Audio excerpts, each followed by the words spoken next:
Assunto inédito aqui nessa bancada desse podcast. Eu já tô ansioso porque eu tô cheio de perguntas pra fazer, viu, Lara? Eu também. Eu tô aqui... Eu falo assim, quando o assunto é inédito, você sabe que eu fico meio insegura, né? Porque eu falo assim, o que eu vou perguntar, gente? Porque eu quero tirar as dúvidas de você que tá nos escutando ou que está nos assistindo. Mas bem que o Pedro falou que ele já tem muitas dúvidas, então eu já tô salva. Esse assunto é bem polêmico porque, na verdade, eu acho que tem pouco conhecimento na praça. Pouca gente que domina, de fato, esse assunto, né? Porque ele é muito complexo, né? Conta logo pra quando gente, a gente fala Pedro! Disso... Que suspense! É. Eu já tô te interrompendo aqui, desculpa, Pedro. Não, mas então vamos, roda a vinheta então. Bom dia, boa tarde, boa noite. Seja muito bem-vindo para mais um episódio desse podcast apresentado aqui por mim, Pedro Maia, engenheiro agrônomo, e pela Lara Brito, economista, modelo Miss Mundo, mãe e crossfiteira. Enfermeira, né? Nas horas vagas, com a moçada lá em casa.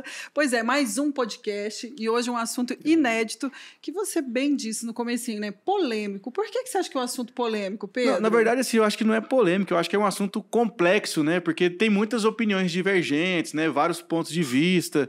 E como o nosso código tributário, né? Já adiantando um spoiler para você, nós vamos falar aqui sobre tributação, ITR, contabilidade rural, já que o nosso convidado é especialista nessa parte. Então, a gente trouxe aqui para falar sobre esse assunto o contador Eliel Augusto, ele que é especialista em tributação e ITR, que é Imposto Territorial Rural, é isso? Sim. Isso mesmo. Eita, é quase um palavrão, hein? Esse ITR. ITR. Bom, isso gera muitas dúvidas mesmo, o ITR.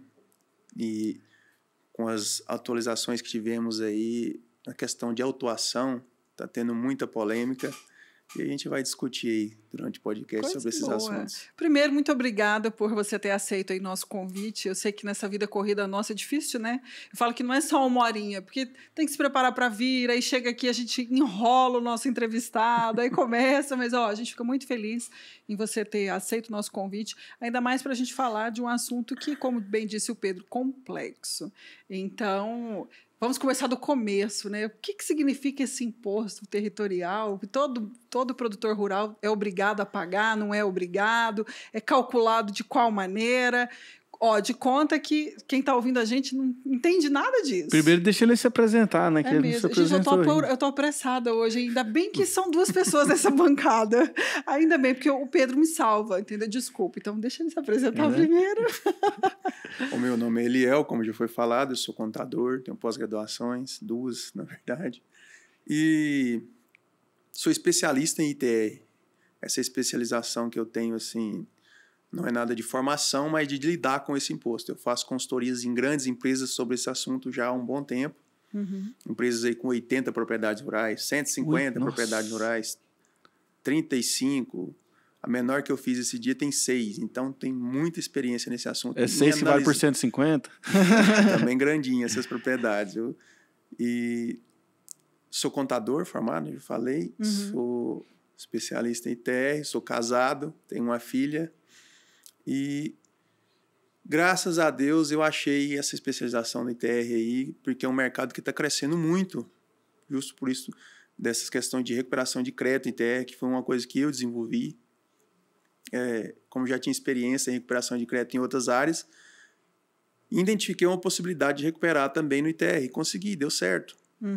Já fiz algumas recuperações aí de valores de 6 milhões, 5 milhões...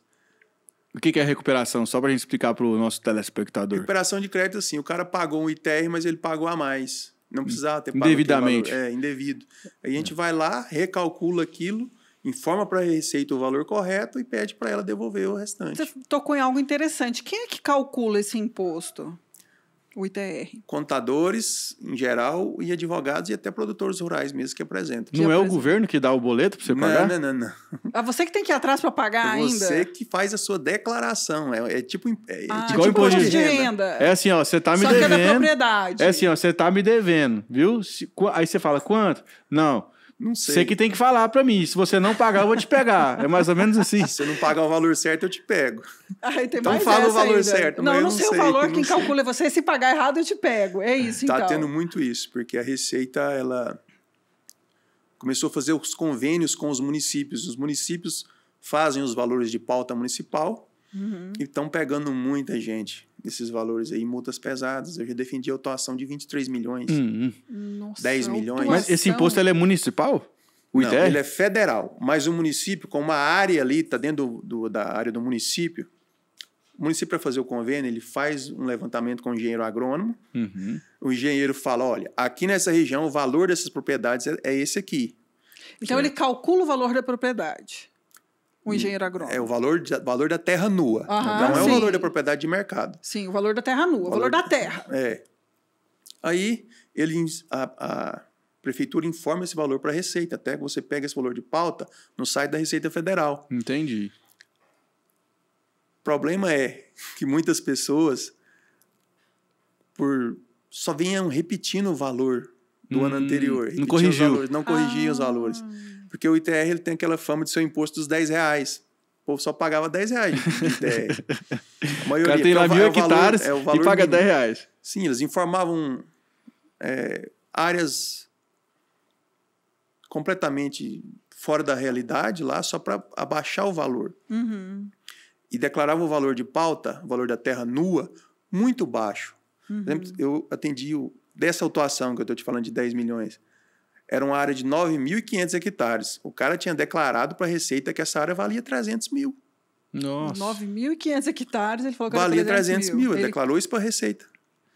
Aí veio essa autuação de 10 milhões no colo dele. Então, tem muito isso. E eu tenho me empenhado em alertar o agro sobre esse assunto. Porque a gente sabe que o produtor rural, ele ganha um dinheirão, assim, mas o dinheiro dele é sazonal. Ele ganha 1 ou 2 vezes por ano aquele valor. E a margem é apertada, né? Aí vem o governo e te taca uma multa dessa. Estou falando nesse caso muito específico, mas eu já vi autuações de 1.200.000, de 350, de 850, de 3,5 milhões, 4,5 milhões. É o famoso, quanto maior a altura, maior o tombo, né? Aí o cara fica, o que eu vou fazer? Outro caso, que eu até estava trabalhando nessa situação, ainda estou, não consegui resolver ainda. Um engenheiro agrônomo pegou uma propriedade para vender, ali no norte de Goiás, e foi na Receita pegar a certidão negativa, levantar para poder vender a propriedade. E o cara falou, não, vende essa propriedade para mim, eu não quero. Quando ele foi pegar a certidão negativa da Receita, descobriu que tinha uma multa lá de 1.200.000 no ITR, que já estava indo para... Dívida ativa. Dívida ativa, o nome do cara. O cara ficou desesperado. Então, isso é um contador que não sabia dessa legislação, que fez essa declaração só repetindo valores, e o cara tomou essa... Você falou que houve uma mudança nesse cálculo. De quanto tempo para cá, mais ou menos? Que a Receita começou a fazer o convênio com os municípios. Já essa lei já é um pouco antiga, acho que ela é de 2006, mas que ela começou mesmo foi em 2010. Que começou a ir atrás realmente, verificar valores, o tamanho da propriedade, ver se conferir com aquilo que era declarado. Os municípios, até hoje, tem muitos municípios que não têm convênio. O problema é esse. Porque aí do nada o município faz o convênio e o cara não sabe da lei. Nem fica sabendo. Aí só chega o boletim para ele. Não, mas assim, a pergunta que é de R$1 milhão, né? Que tem a multa de 1 milhão, tem a pergunta de 1 milhão. Como é que calcula esse bendito desse imposto? Deixa eu te falar. Ele é bem complicadinho. Sério? Parece que é fácil, mas não é não. Por isso que as pessoas se confundem. O ITR, em si, ele é bem específico. Ele é um imposto que vai meio na contramão dos outros. Porque no ISS, que é o Imposto sobre Prestação de Serviço, quanto mais eu presto serviço, mais eu ganho dinheiro, mais eu pago de imposto. Sim. O ICMS também, que é o Imposto sobre Circulação de Mercadorias. Quanto mais eu vendo, uma loja, quanto mais ela vende, mais ela paga. O ITR, não. Quanto mais eu produzo na área que eu utilizo, menos eu pago. É quase uma bonificação, então, assim, no sentido assim, você produziu mais... Lá na Constituição, eles falaram, o ITR é um imposto com finalidade social. Então, porque era interessante na época que o ITR foi criado, na Constituição lá de 86, que o ITR forçasse as pessoas a utilizar a propriedade. Isso, era porque isso que eu ia naquela falar. época existia um tal do latifúndio improdutivo, Sim. muito no Brasil. Muito, né? Isso foi tipo um incentivo. Foi. As pessoas compravam lá uma área muito grande de mata e largavam lá. Era um latifúndio, pronto. Na verdade, não tinha muito recurso para operar também, hein? A gente sabe que é caro abrir uma propriedade. Né? Sim. É caro, é difícil. Aí, quando isso aconteceu, dessa legislação, obrigou as pessoas a ou pagar mais imposto ou trabalhar na área, ou vender aquilo, né? Não pode ficar sentado em cima de uma área. Vender para quem quer produzir. Então, interessante essa questão, porque vai na contramão, né? E as pessoas, os contadores não são muito ligados nisso. Contadores e advogados. Também eu converso, E eles acabam fazendo o quê? Esses que não são muito ligados nisso? Porque quanto mais eu produzo, menos eu pago. E aí, o que eles estão fazendo de errado que está trazendo esse prejuízo para os produtores? É a questão da autuação, porque aí eles ficam presos na questão de valores. Eles não sabem desse negócio que você pode... fica variando, então, o valor da propriedade. Eles tabelam um valor muito baixo. Aí, quando chega a pauta municipal de valores, fala, seu valor tá esse, o valor dele está aqui. Aí o governo quer cobrar essa diferencinha aí, que vem a multa. Mas o produtor rural tem que ficar atento. Eu criei um Instagram e eu estou tentando divulgar esse assunto para as pessoas. Chama Rei do ITR. Belo nome. Um nome meio soberbo aí, mas... mas você que abriu o mato, aí? Eu criei esse nome aí, achei meio soberbo, mas as pessoas me orientaram a manter. Inclusive está pequeno, eu abri tem 2 semanas, tem 115 pessoas só que seguem. Agora depois vai para aqui vai seguir muito. Que é voltado para ensinar contadores e advogados e produtores rurais a declarar o ITR. Para parar de tomar multa, parar de pagar valores que não precisa, que depois é questão da recuperação de crédito, né? A gente consegue recuperar. E hoje o governo está implacável em relação aos impostos, né? Demais, tipo assim, a fiscalização. Ele está passando pente fino mesmo, né? A fiscalização parece que... Querendo arrecadar de todo jeito, né? Não está passando nada agora. Antigamente, assim, sempre pagou-se muito imposto no Brasil, mas eu tinha a impressão que corria meio solto, né? Tipo assim, o contribuinte meio que empurrava com a barriga, né? Tanto as indústrias, os produtores rurais. Agora eu vejo que não existe mais isso, que agora... Engraçado você falar isso, porque para cobrar...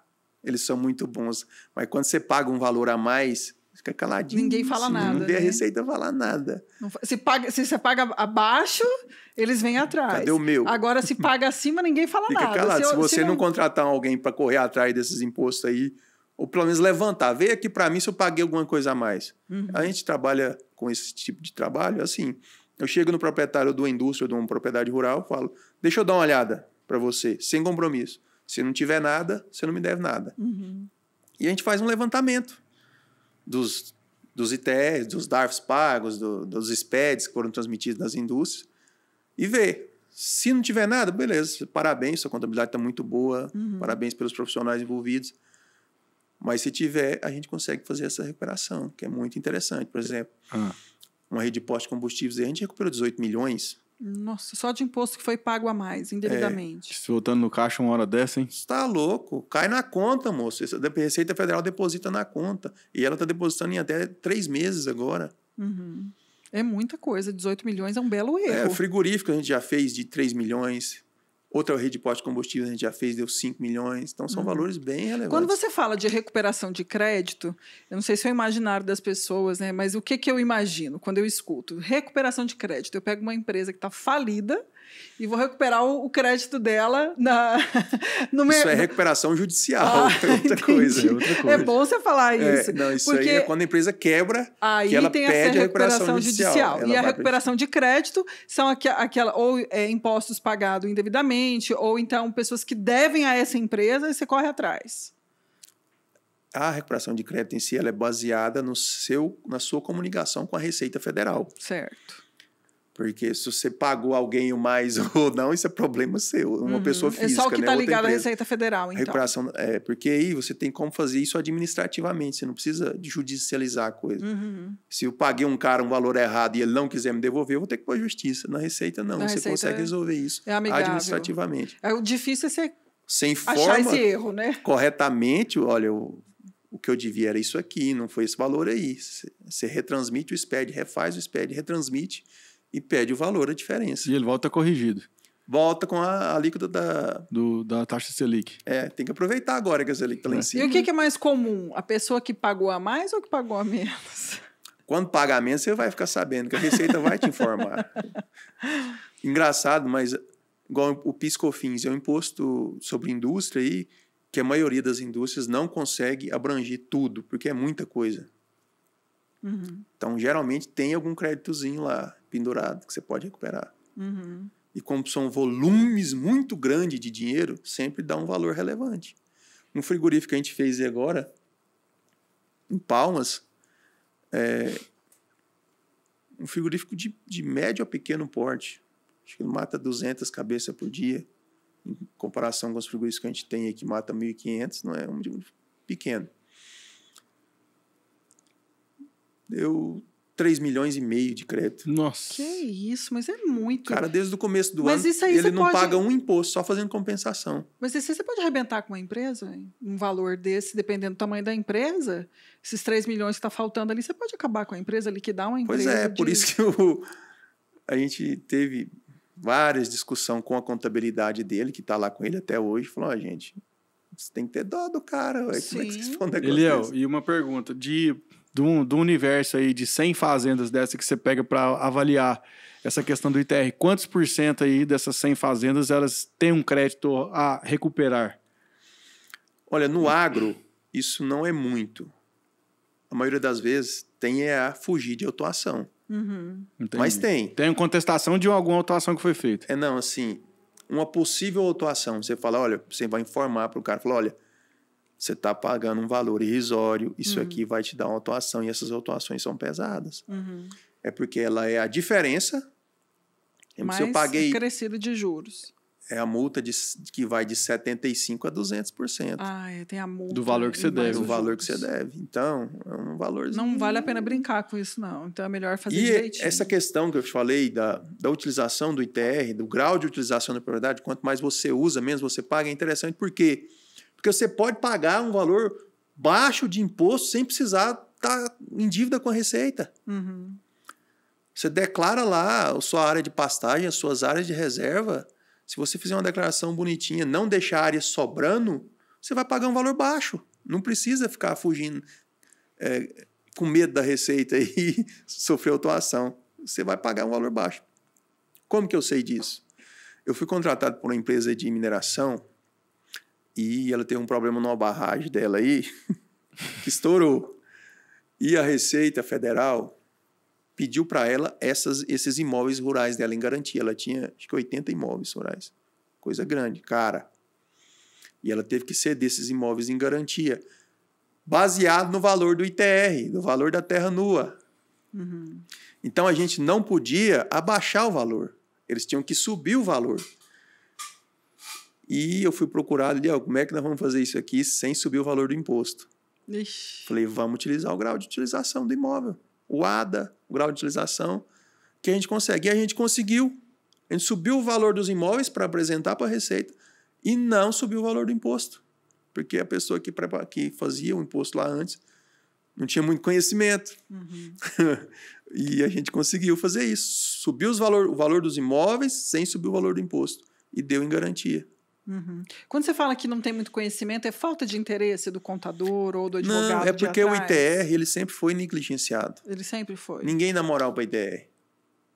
Agora, com o surgimento das autuações... Não, você estava falando aí, acendeu uma luzinha na minha cabeça aqui, porque a família da minha mãe tem uma terrinha que eu nunca lembro deles comentarem, esse ano veio barato, veio caro. Acho que nunca pagaram, viu? Não, é perigo, sei.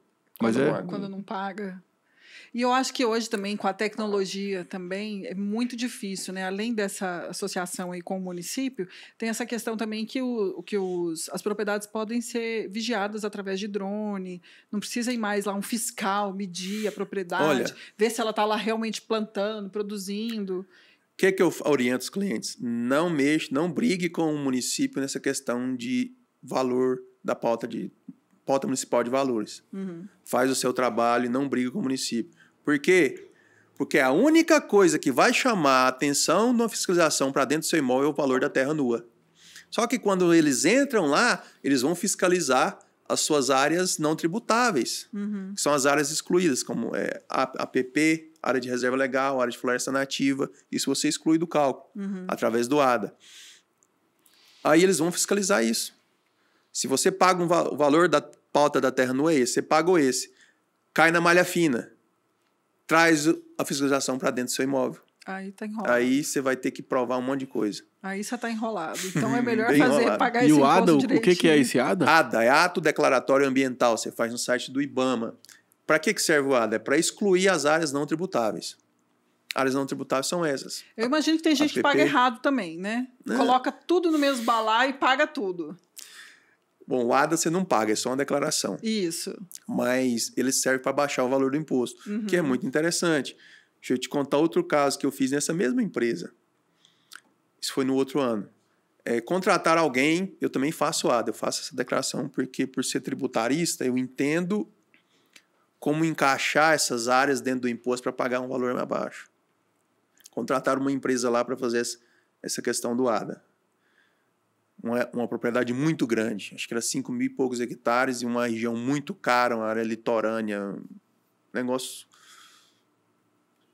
valor assim de 500 e tantos milhões a propriedade. Nossa! No ano anterior que eu tinha feito, tinha dado 1.200.000 o valor desse imóvel, só de ITR. Aí o cara falou para mim, você vai ter que seguir as orientações do ADA do menino. Eu falei, veio. O imposto do ITR deu 14 milhões seguindo esse imposto, seguindo essas áreas do ADA que o cara me falou. Nossa, eu chamei uma reunião na hora. Falei, pelo amor de Deus, o que é isso? Isso aqui não vai cair em mim, não. Vamos passar isso para frente. Fora. Chamei o cara que fez a empresa, né, que fez a declaração do ADA. Tive uma reunião com ele, expliquei o caso antes de chegar na empresa. Falei, olha, tá desse jeito. Você vai assumir isso aí? Porque tá caro assim, por isso. E se você mudar isso aqui, a gente consegue controlar. Era só uma área lá, que era uma área de pastagem, mas por ser uma área litorânea, ele pôs aquilo como mangue. Só essa pequena mudança em 100 hectares abaixou de 14 milhões para 1.600.000. Olha aí, por ignorância, por desconhecimento da questão tributária. Porque essas empresas muito grandes, sempre quem faz é alguém ligado ao meio ambiente, que não tem conhecimento tributário. Aí quando você junta uma coisa com a outra sem conhecimento, ela não bate. Você não Detalhes encaixa. que a gente nem imagina. E como é que foi que você descobriu essa falácia aí? Você falou assim, opa, vou trabalhar com isso aqui que eu tô vendo que ninguém tá sabendo de nada. Eu fiz através do meu cunhado, ele tem uma empresa de referenciamento muito conceituada em Goiânia. Eu já era contador, já mexia com operação, e ele me passou um ITR de uma empresa para fazer. Uma empresa muito grande, mineradora. E eu vi aquilo e falei, meu Deus, se essa empresa desse tamanho tá com esse trem bagunçado desse jeito, as outras também vão estar. Opa, ele acendeu a luzinha. Acendeu uma luzinha. Aí fiz esse trabalho, a gente reduziu o imposto lá de acho que 1.600.000 para 700.000. E ajustou muita coisinha. Também tinham áreas que eles pagavam um valor abaixo, que poderiam sofrer autuação, tinha outro que pagava um valor absurdo. Então a gente padronizou, seguiu as pautas, abaixou os valores. No outro ano, eu entrei em contato com outras mineradoras, através desse contato. Porque o grupo de mineradoras ele é um grupo muito fechado. As pessoas, a maioria, eles trabalham em várias mineradoras, então todo mundo conhece todo mundo. E eu recebi uma indicação através desse trabalho, entrei numa empresa grande aqui de Goiás, em outra. E fiz um trabalho lá, que eles pagavam 1.450.000 de TR. Eu diminui para 250.000. Nossa, aí você fala assim, aí 10% da diferença você me dá também. Não, já dá. Um valorzinho de contrato chorado lá, filho. Esses povos de mineração são muitos. Gente, mas a diferença a administração deles brutal. são sempre estrangeira, né? Então, grupo de fora, paga nada para né? ninguém. Empresa da Bolsa de Valor, né? Então, tem auditoria do seu trabalho, tem tudo muito complicado. E como é que é a sua abordagem com a empresa? Você chega lá, como é que você fala assim, deixa eu olhar para você aí, que eu acho que tem coisa errada aí. Como é que você faz a prospecção dos seus clientes? Nessa área de mineração é muito difícil. Só quem indique. Por quê? Primeiro, eles vão te passar para uma área contábil fiscal. E você, querendo ou não, vai estar analisando o trabalho dessas pessoas. Mesmo você falando que tem crédito, que pode ser recuperado, a maioria das vezes a gente não consegue entrar. Porque os caras... Eu não vou deixar esse cara juntar prova contra mim mesmo aqui, né? Ah, entendi. Aí cabeças podem rolar. Inclusive, nesse trabalho que eu fiz, que foi esse primeiro crédito que eu recuperei, que foi nessa mineradora aqui em Goiás, que eu diminuí para 250 mil, 2 pessoas foram mandadas embora por causa disso. Não, porque se você somar, o cara ficou 10 anos pagando errado o imposto desse aí, né? Tá, que você falou que tem jeito de recuperar, né? Mas só que primeiro ele tem que passar por essa auditoria, tem que passar por essa análise, né? Que eu imagino que não deve ser fácil. Nossa. Né? E aí, até que entra com um processo administrativo, esse trâmite é lento na Receita? Não, Como é que é? Não é lento, não. Bom, o trabalho em si demora de 2 a 3 meses. A minha parte é a parte administrativa. É rápido demais. Mas aí você manda para a Receita e para depositar na conta, se tiver tudo certo, mais uns 3, 4 meses. Na liga. Então, 7, 8 meses o dinheiro está na conta. Tá tudo resolvido. Tá tudo resolvido. E acontece também do governo falar assim, não vou pagar. Mesmo os cálculos... Mesmo estando certo. Acontece, por exemplo, eu fiz um trabalho lá nesse frigorífico, e esse frigorífico tinha uma divergência com a Receita. Eles tinham entrado na justiça pedindo 12 milhões de volta lá por causa de outra coisa. Uhum. E a Receita não paga quando você tem litígio com a Receita. Uhum. Mas aí você vai compensando os impostos. Esse pessoal lá tem... Desde o começo do ano que eles não pagam nada de imposto. De DARF, você fala, por exemplo? Imposto federal, imposto de renda, CSLL, imposto sobre folha, imposto da folha, né? Tudo. Uhum. Lá eles pagam em média 500 mil por mês de imposto. Está tudo sendo debitado. Então, da dívida que dívida. O governo tem com eles. É difícil empreender nesse país. 3 milhões e meio está sendo debitado. Eles vão ficar até o final do ano sem pagar imposto. Graças a Deus, né? Pelo menos isso. E aí, a hora que o cliente vê lá o dinheirinho na conta, ele fica satisfeito, hein? Ô, macha bom, menino. Nossa, Eles quem que ligam não pra ia ele achar feliz. bom, gente? 3 milhões e meio, 1 milhão e 200. Tá doido. É dinheiro Então, demais. Essa questão... Deixa eu só explicar para vocês como é que eu cheguei nessa questão de recuperação de crédito.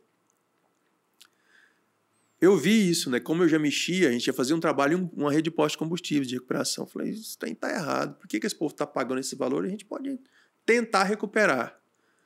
Conversei com um amigo meu, que era mais entendido do assunto de recuperação de crédito. Ele falou, olha, eu acho que tem brecha, vai atrás. Fiz uma consulta formal na Receita Federal. O cara falou, não, Leão, você tá certo, pode recuperar. Aí eu apresentei o trabalho para a empresa, falei, olha, vocês pagaram isso, eu acho que tem como. Assim, eu consultei a Receita e ela me falou que pode. Eu falei, então faz. Eu tinha uma amizade com o gestor, né, dos trabalhos que eu já tinha feito lá, acho que tinham 2 anos que eu já tinha feito. E ele sabia da qualidade do serviço. Ele falou, não, vê aí. Me passou os últimos 5 anos do ITR, eu analisei e falei para ele, ó, você tem 5 milhões e 200 a recuperar aqui. Nossa Senhora. Aí o cara, mentira. Dinheiro Aí de ele, não, bom demais, velho. E pegou essa informação minha e levou para dentro da empresa. Só que a administração desse grupo era canadense. E eles acharam bom demais para ser verdade essa história minha. Uhum. Pediram para uma empresa de consultoria. Auditoria. Auditoria. Essas empresas que auditam a Bolsa de Valor. A empresa que me auditou chama Ernst Young. Famosíssima. É uma das maiores que tem aí no mundo. E ela auditou meu trabalho. E falou, não, o trabalho dele está certinho, pode recuperar. E a gente fez a recuperação. Graças a eles, eu tenho uma consultoria da Ernst Young de graça no meu currículo. Aí sim, valorizou o passe. Mas deve dar uma raiva pro empresário, né? Ou pro agricultor, o pecuarista. A hora que ele vê um absurdo desse, deve dar uma... Tipo assim, cabeças vão rolar agora. Não, mas é aquele ditado, né? O contador, ou ele te leva no céu, ou ele te leva no inferno, cara. Não tem que escolher muito bem o contador. São profissões de risco, né? Assim, contador, advogado e médico. Uhum. Tem que pagar um seguro. Se você não conhecer a pessoa, tem que dar uma pesquisada antes de ir atrás, porque... Sem a instrução de um profissional, não entra, não. Eu não sou advogado. Se eu precisar de um cara da justiça... Eu tenho que confiar nele, contador também. Eu tenho que confiar no contador. E o contador também são tantas particularidades da nossa lei que eu acho que é muito difícil você não errar. Eu vou te falar uma coisa. Para mim, a contabilidade no Brasil é a profissão mais difícil que tem. Uhum. E é muito desvalorizado. É muito difícil ser contador no Brasil. Não é fácil. Você fala por conta dessa quantidade. Não, e cada negócio tem uma particularidade. Tem um imposto diferente, tem um modus operandi. Uma invenção nova. E porque nova. você tem que lidar com tudo. Você lida com fiscal, com folha de pagamento e com contabilidade. E tem outra, a contabilidade que você faz para o empresário não é a mesma que você faz para o fisco. Uhum. Porque a contabilidade do fisco é uma, a da pessoa é outra. Você não apresenta os mesmos resultados para a Receita que você apresenta para o proprietário da empresa. Uhum. Não é que é questão de caixa 2 ou de mentiras. É porque a Receita pede de um jeito. Uhum. Mas a contabilidade, ela apresenta de outro. Ela fala, não é assim. O correto é assim. Inclusive, existe a contabilidade internacional, que é quando vai se fazer a venda de empresa no Brasil para grupos estrangeiros, você tem que padronizar essa contabilidade brasileira nos padrões internacionais para o cara conseguir fazer a leitura da empresa. Senão não consegue ver nada. A gente participou da venda de um grande grupo aí, um dos maiores grupos dessas lojas de agronegócio que vendem insumos, foi vendida por uma empresa canadense, para moldar a contabilidade dele à contabilidade internacional, que a gente oferece também para empresas que queiram globalizar, que queiram abrir mercado, né? Falou, olha, eu tenho interesse em negociar minha empresa com quem quiser comprar do mundo. Então, a gente faz esse trabalho também. Uhum. É um trabalho que exige muito conhecimento, realmente. Nossa. Principalmente de... Esse rapaz que é o meu sócio, ele consegue fazer isso porque ele trabalhou numa empresa que é multinacional e ele tinha que apresentar esses balanços dessa forma. Entendi. Aí ele já pegou a experiência. Aí ele pegou a experiência, ele consegue fazer essa tramitação, pegar a contabilidade brasileira e fazer ela ser lida pela contabilidade internacional. Agora mudando de assunto, mas falando do mesmo assunto, você é a favor do imposto único? Se fosse assim, existisse no Brasil essa possibilidade? O IVA? Você é a favor? Rapaz... É IVA, você acha que daria certo? Não sei como é que é o nome desse imposto, não, mas você acha que daria certo? Nos moldes do americano, né, que tem o tax lá, mas eu não sei se daria certo no Brasil. O Brasil é um país muito burocrático. Demais. E são tantos impostos que eu acho que a gente nem sabe todos, assim, que existe. Eu não lembro, de cabeça, eu não lembro o nome de todos os impostos que a gente tem. É impossível saber. É muita coisa. Então, eu não sei se... São 30 mil páginas, né? O Código Tributário Brasileiro, se não me engano. Senhora. Tem a questão de bitributação no Brasil. Tem Nossa! Infinito. Eu acho muito complicado. Eu falo assim, para essa xícara estar aqui em cima, todo de imposto que foi pago nela, não foi só no momento que eu fui lá e comprei da prateleira, né? Então, desde o processo, a cadeia produtiva inteirinha, imposto sobre imposto. Não, se você parar para pensar, Lara, pensa, por exemplo, o ICMS no combustível, que você já paga. Aí você paga ICMS no combustível, você paga ICMS na mercadoria que você compra, você paga ICMS no serviço que você... Tudo você paga ICMS. O que é transporte no Brasil? Caminhão, a maioria das coisas. O cara que transportou já pagou o combustível, o ICMS do combustível. Pois é. Ele vai chegar no supermercado e você vai pagar o ICMS de novo. E eu vou comprar e vou pagar de novo. É o imposto do imposto do imposto do imposto do imposto. Infinito. É uma cadeia de impostos. É igual dinheiro de banco. O cara pega o dinheiro seu, empresta para outro, pega de novo, empresta para outro. Aquela cadeia, né? Que não acaba nunca, né? Eu falo que acaba virando um emaranhado. Por isso que essa história de imposto único... Eu estava até vendo os candidatos à presidência, eu acho que eu escutei de um deles, assim, não lembro qual, falando assim, minha proposta... É o Ciro. O Ciro é o imposto único. Eu falei, gente... Eu acho muito difícil. É lindo demais falar. Pés no chão. Os nossos moldes aqui da nossa política... Esse aí falou que ia imprimir dinheiro. Qualquer negócio, né? A galera do agro é mais à direita, né? Eu também sou, mas... Graças a Deus. Eu acho bom que o Pedro sempre fala assim, aqui nós somos imparciais. Não, eu não tenho... Eu não sei de direito. Cara, eu falo que quem é imparcial já escolheu o lado errado, porque... Não, a gente tem que se posicionar. Eu concordo com você. Eu concordo com você. A gente precisa... A questão do Brasil aí, o futuro do Brasil, a gente tem que lutar pelo que a gente acredita. Por que a gente tem que lutar? Porque quem acredita em coisa errada tá lutando. Tá lutando, exatamente. E tá mesmo, e é verdade. Assim, a Lara falou que não é que eu tomo partido, não é que eu me posiciono. Eu me posiciono, sim, né? Lógico, mas a gente traz muita visão técnica também. Não é porque o A tá indo bem ou tá indo mal que eu não vou deixar de falar, e nem o B. Não, entendeu? Eu discordo de algumas posições do atual presidente. Claro. Eu também. Mas eu sei que se fosse o outro lado, o negócio estava bem pior do que está hoje. Exatamente. Na verdade, é um assunto que vai ser daqui para frente, Lara, vai ser difícil a gente não cair nele. Não tem como, porque tá ficando muito próximo. Inclusive, o pessoal do agro, eles se posicionaram muito à direita, hoje. Sempre se posicionaram, mas hoje acho que um pouco mais. E eu acho que eu tenho um pouquinho de medo deles serem bem retalhados, caso o outro lado ganhe. Sim. Mas não vai, porque a economia que do Deixa eu te agro que contar toca. uma.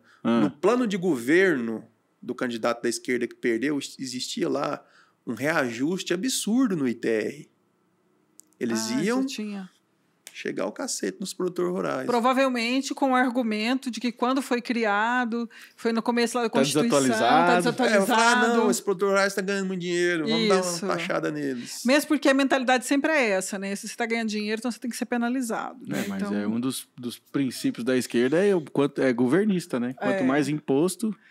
então tem que ser... vamos penalizar aqui, esse negócio aqui tá errado. Mas que bom que você achou essa oportunidade, né? Já trabalhava como contador, você viu essa Foi interessante o estalo que me deu. Um dia, eu que sou gordinho, tem que fazer caminhada, né? Nem gosto, tem que fazer. Fazendo uma caminhada, eu tive um estalo assim, que eu falo que foi Deus que me deu, que eu sou crente, eu acredito em Deus. Sim. Falo que Deus que me deu isso. Deus sussurrou no seu ouvido. Foi, ali, por que não? momento. Por que não, né? Fazer a recuperação de crédito? Porque eu já fazia no posto. Eu vou tentar. E deu certo. Não, mas geralmente os insights vêm nas horas menos improváveis, né? Tomando banho, fazendo uma caminhada. Sofrido. E aí você teve esse insight e desde então... Tem quanto tempo já que você está trabalhando com isso? Acho que tem 4 anos que eu faço questão de recuperação. Se somar tudo aí, já deu mais de 100 milhões de reais recuperados? Entre os de empresa, né, de PIS/COFINS e ITR, já deu uma graninha boa, já deu muita coisa. E seu escritório fica em Goiânia? Cara, se te contar que eu trabalho em casa. Ué, modernidade, é isso aí. Trabalho em casa. Conectividade. Com a pandemia aí, eu fui para casa e não saí mais. Estou em casa. Tenho o meu escritorinho lá dentro, fico lá e trabalho em casa. Só o ouro. De vez em quando, menino entra dando trabalho lá dentro, mas não tem o que fazer. A mulher gritando, vai comprar quando uma carne, eu estou em reunião, que eu faço as reuniões no call ali, eu peço. Aí você coloca a camisa e o short, o chinelo. Esse trem do home office aí, pra mim, não consegui adaptar. Eu também trabalho em casa, que eu também tenho outras empresas, mas eu gosto da rotina. Acordar, levantar, pôr a roupa e sair de casa. É bom. Sair de casa. Esse dia mesmo eu estava numa reunião com um cliente, que a gente está fazendo a captação aí. Tem uma nenenzinha de 2 anos e meio. Chegou do meu lado, papai. Tive que pôr ela no colo. E na reunião? Com a câmera ligada. Nem atinou. Mas você sabe que depois agora dessa pandemia, isso ficou natural. Falei, gente, desculpa, a menina tá aqui, não tem o que fazer. Não, mas é tão engraçado. Falando uma coisa que tem nada a ver, mas tem a ver, né? Eu estava esse final de semana fazendo aula remota, né? Aí tem uma moça, a mãe, né, fazendo aula e a filha passando atrás de calcinha e sutiã, assim. Passou 1, 2, 3. E a mãe não viu. E a adolescente desfilando atrás. Eu falei, será que eu falo de conta que ninguém viu? Fica todo mundo... Nossa, mas teve muito casos assim, né? Teve, principalmente no começo, né? Na internet tinha demais, assim. Demais. E a única coisa que você passou em casa foi com a sua filhinha. Foi isso aí. Normal. As pessoas dão risada. Ainda mais criança, né? A gente se derrete. Quando a gente vê criança... Vou dar um cascudo na menina. Quando a gente vê criança, a gente se derrete. Não tem como. E nessas ações aí, né? Nessas situações aí, já aconteceu, sim, de ser ameaçado, de alguém, sei lá, falar assim, rapaz, sai fora daqui, sai pra lá com essa conversa. Olha, formalmente, não. Formalmente, não. Nas entrelinhas, assim. Mas você vê o descontentamento na cara das pessoas. As pessoas não conseguem esconder que estão infelizes porque você está ali. Igual essa questão desse contador lá de Palmas que a gente fez um trabalho. Você liga pro cara, ele não te atende. Você manda e-mail, ele demora 3 dias para responder. Aí eu tive que ligar pro proprietário da empresa. Falei, olha, seu fulano, contador aí seu tá dificultando o esquema, porque, querendo ou não, a gente tá meio que julgando o trabalho dele. Sim. Entendi. Então você é quase um dedo duro. Eu deduro a receita, né? Que tá cobrando valor de imposto indevido. O contador, fazer o quê? O contador errou. Faz parte, né? E o advogado, ele pode convocar uma perícia para avaliar essa recuperação de crédito, igual você estava falando, que é mais coisa de advogado e contador, ou não? O que é o papel do advogado nessa história? Os advogados, tem muito advogado tributarista ruralista, né? que trabalha com empresa. Porque é o seguinte, você defende a autuação, primeiro administrativamente, uma autuação no ITR, por exemplo. E o proprietário rural tem lá 20 dias para ou pedir uma prorrogação no prazo ou apresentar uma defesa. Se não deu certo isso, se ele não conseguiu se defender, vai para a Receita o negócio.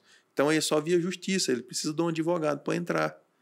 Então, eu também presto muita consultoria para advogados. Entendi. O cara é procurado por um produtor rural que sofreu uma autuação e eu auxilio o advogado a montar a defesa e a tentar achar as brechinhas lá para derrubar. Nesse caso, por exemplo, essa autuação de 10 milhões que eu te falei, 10 milhões e meio, eu diminuí ela para 92 mil.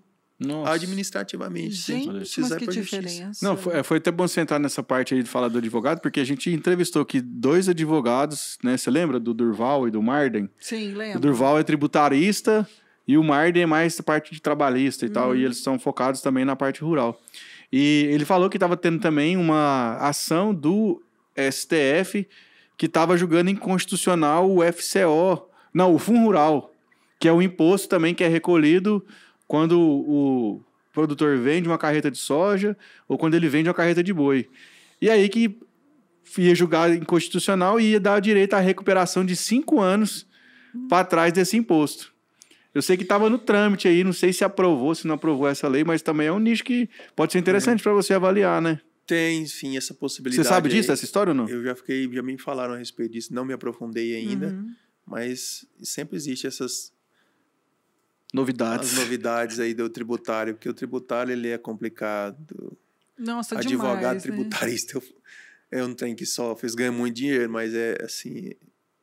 Sofre também, né? Eu conheço um advogado meu aqui, que eu fiz uma parceria com ele.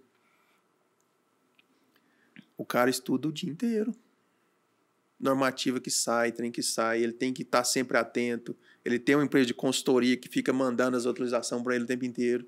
Tem que estar lendo, né? Muito. Tem que estar lendo, muito. O advogado tem que gostar de ler. Advogado tem que, de maneira geral, tem que gostar de ler. Gostar de ler, senão... Tem, tudo é papelada, né? Seja digital ou não, é uma papelada sem fim, tem que gostar realmente. Eliel, agora você vai fazer uma pergunta? Não, pode fazer. Manda um recado aí, então, pro produtor rural que quer te encontrar, que quer entender mais o seu trabalho aí, vende seu peixe aí. Eu falei, eu criei o Instagram, né? Rei do ITR, esse nome aí. Muito não, ficou top, velho. Eu gostei também. Assume isso aí, não fala isso não. Tem que bater na mesa mesmo. Sou eu que sou o rei do ITR, caramba. Gostei, super Sabe comercial. Por que eu falo isso? É porque eu não conheço outra pessoa. Eu já apresentei meu trabalho para inúmeras empresas, inúmeras pessoas, advogados, e eu nunca vi uma pessoa falar, não, eu conheço uma pessoa que faz esse trabalho seu. Então, eu sou meio que... O rei do ITR. O rei tá certo, assume isso aí, então. O pioneiro aí, então... Assume isso aí. Então, qual que é o seu contato no Instagram? @... Rei do ITR. E pode me procurar lá, que sou eu mesmo que respondo, sou eu mesmo que estou lá, não é secretário nem nada. Por enquanto, Rei. Por enquanto, Rei. Não, eu tenho uma empresa que me auxilia nas publicações, né? Porque eu não sei... fazer postzinho. Eu posto minha cara lá só, se depender de mim. Não, eu não sei como é que você cobra seu serviço, mas se eu fosse você, eu ia cobrar uma porcentagem do dinheiro recuperado, viu? É verdade. Não, a gente tem esse trabalho também, a questão da porcentagem. Algumas empresas aceitam. Multinacionais dificilmente aceitam esse trabalho via porcentagem. Porque eles falam sobre o êxito. Mas aí você põe a taxa do serviço lá em cima, dá na mesma. É o contrato. A gente tem que levar o leite para casa, né, para as crianças. Então, vamos sempre pleitear valores mais altos. Sim, Boa. Sim. E você, Pedro, quais são suas redes sociais? Para deixar aí para nós? Quem quiser encontrar o Pedrão na rede aí, é só ir lá no Instagram e digitar @por Pedro Maia ou @portalagro2. É isso aí. O meu é @larabrito.real e eu já quero te lembrar, para você não esquecer, que nós temos também um canal de notícias, que é o www.agro2.com.br. Tem também o nosso canal de cortes aqui no YouTube. Já ia te lembrar, achei que você ia esquecer. Hoje eu não esqueci. E tem também o TikTok, que você vai encontrar somente informações valiosíssimas lá. Então já fica ligado aí, o que você vai encontrar aí do Agro 2, viu? Então, você que assistiu o nosso podcast até aqui, manda sua dúvida aqui pro Eliel, que a gente vai fazer ela chegar para ele responder pra gente.